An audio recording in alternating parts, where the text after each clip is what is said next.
And welcome back. And we are now at part 5 of this week's new comics by CHES. So, I have fun. I'm like that. So, picks of the week. Let's start. Morning Glories number 18. Now again, love this book. Love it. So basically we have Hisao's past and his sexuality are explored as another couple of characters are introduced. Now basically we have his past here. He seems to be kind of living at some kind of almost a survivalist type of camp, like they're training for something. What it is, we don't know. Because that's Morning Glories for you. It's kind of the teenage version of Lost, if you will, but in a way it's sometimes cooler than Lost. But we're only 18 issues in. We have a long way to go. Now this is the penultimate chapter of this arc here, the PE arc, and basically we have Hisao and his boyfriend Guillaume, who basically they were children together at this compound, whatever this training camp is, and we have this other new character, Abraham, and very mysterious. And basically, there's 6 names that are being picked. They seem to be by the headmistress of MGA, that are being sent to either attend / infiltrate Morning Glories Academy. So now, again, we have Hisao and Jin, kind of going at socking it to them, and then we have this kind of surprising moment with Hisao and Guillaume as they go to it, and it was a moment where it's like I didn't expect it, but I didn't care. It's like, because there are moments where it's like you feel like some comics tend to throw in gay characters because it's more of kind of a liberal art form, and sometimes you kind of get these token gay characters. This doesn't feel like that at all, and that really speaks to Nick Spencer and Joe Eisman's the remarkable work that they do on this title, issue after issue. Now, basically, again, the mystery keeps enhancing itself. Everything seems to grow organically. But we get these twists, these turns. A sacrifice must be made. What does that mean? Who is the leader? We seem to get a glimpse of who it might be, and what kind of danger is this Abraham character in?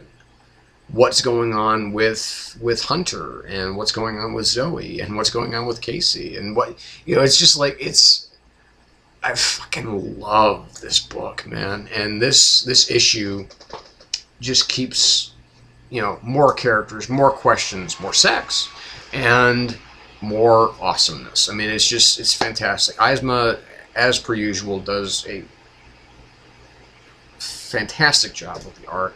He's just terrific. The final page just devastated me, though, because this was something that it was such a couple of issues back when we first saw this character. I was really digging her, man, and to see this kind of final page and to see how she ends up is very hard. So, but very, very solid 5 out of 5 for Morning Glories number 18. can't wait for the finale here. This next one is really hard because I am kind of going in a 3-2-1 way, but ultimately I think that number 2 kind of like 1.5, because it's like right there, and that's Batman number 9. We got Snyder and Capullo basically giving, you know, Batman this very kind of warlike armor, and he is, you know, he's toughing it out against an army of Talons while Alfred is locked in the armory, basically, you know, trying to do what he can to lower the temperature in there. And, you know, so because, you know, they know that the cold will affect the Talons, and basically what we have out of that, we have, again, you know, because one of the things that Snyder does love to do is he loves to educate us. And, you know, the whole kind of idea of owls being, you know, kind of the bat's natural predator, if you will, is fascinating. And, you know, just the idea of everything that goes on as far as the action within the Batcave.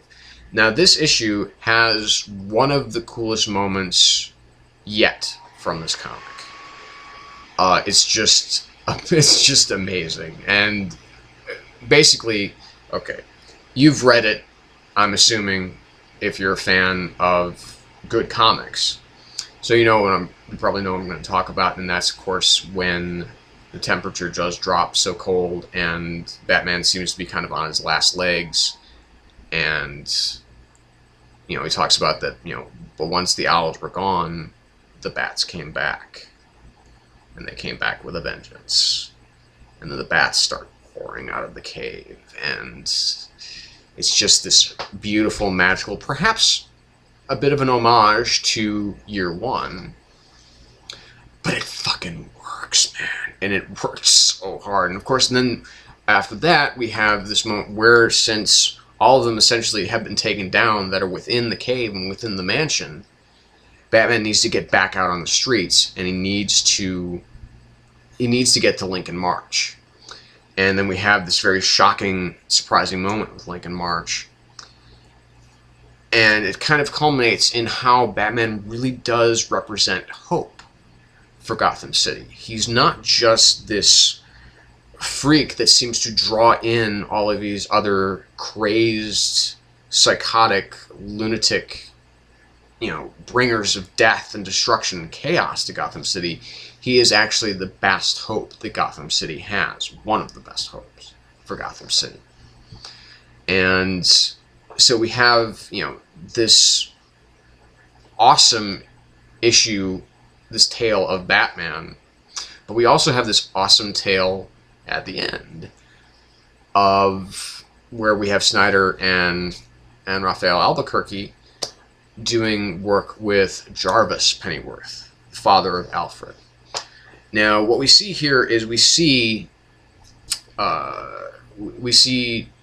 Bruce is a very, very young child.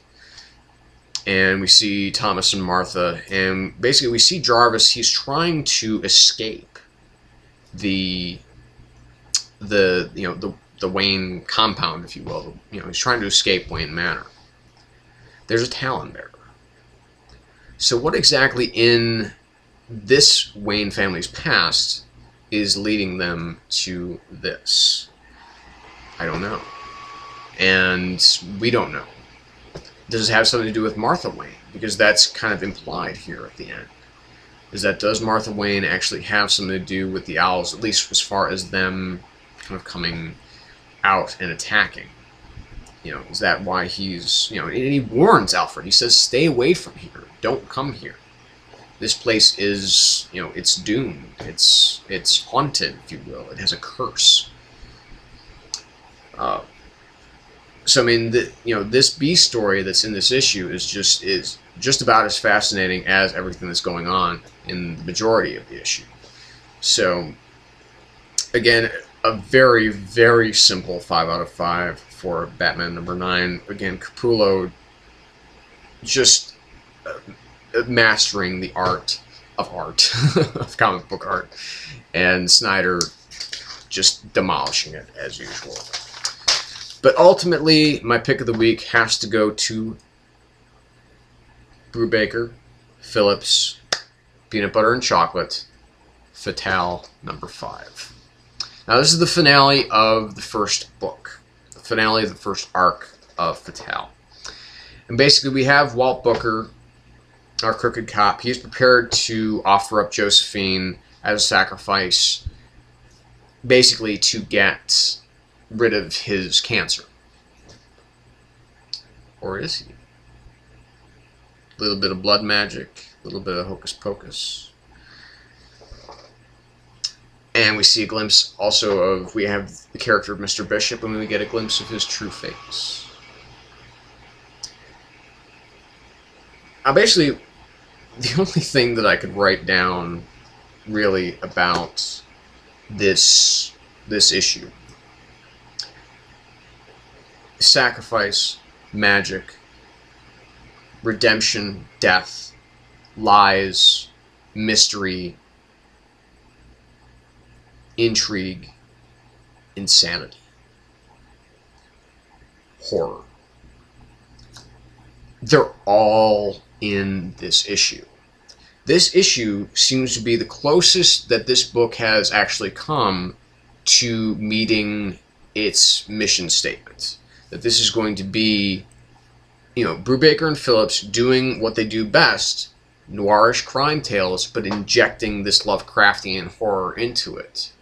And this, you know, just kind of like mind-shattering, just, you know, craziness to this title. Now, this has been, as far as my estimation, it's been, you know, with the first issue, as it says in the back of this issue here, going back, you know, the first issue has gone back for its 5th printing. This has been something magical. I mean, this has been a fantastic series so far. I mean, it's Brubaker and Phillips. Brubaker and Phillips probably most consistently do the best work of any creative team that I've seen in many, many, many years. There aren't too many creative teams that I can count on to pretty much consistently deliver something that is of the highest echelon of quality of a comic book. It comes as close to literature as just about anything that you'll ever find. And that's especially true of, you know, Criminal, of Sleeper, of Incognito, and also now of Fatale.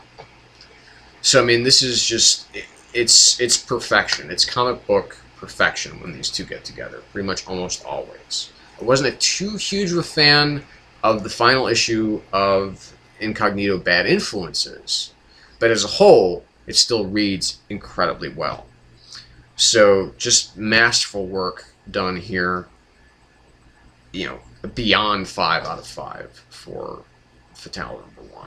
Again, you know, like I said, it did ultimately edge out Batman #9, but not by a whole lot, because that issue was also really beyond 5 out of 5 too. So that's it for this week, with one exception. Is now I can kind of tell you a little bit about what's going on, my special project. It's not mine.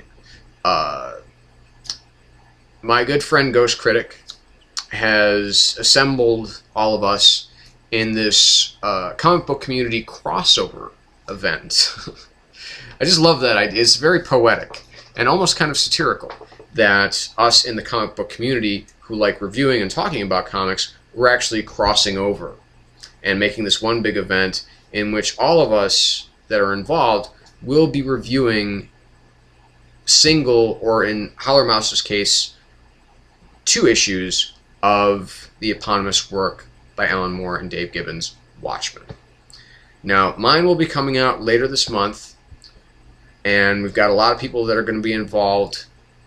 I look to post links right down here, so please go and subscribe to all of these people if you haven't already, because we're all going to be involved, and this is going to be really cool. We've already had the first one from Howler Mouse. It was terrific.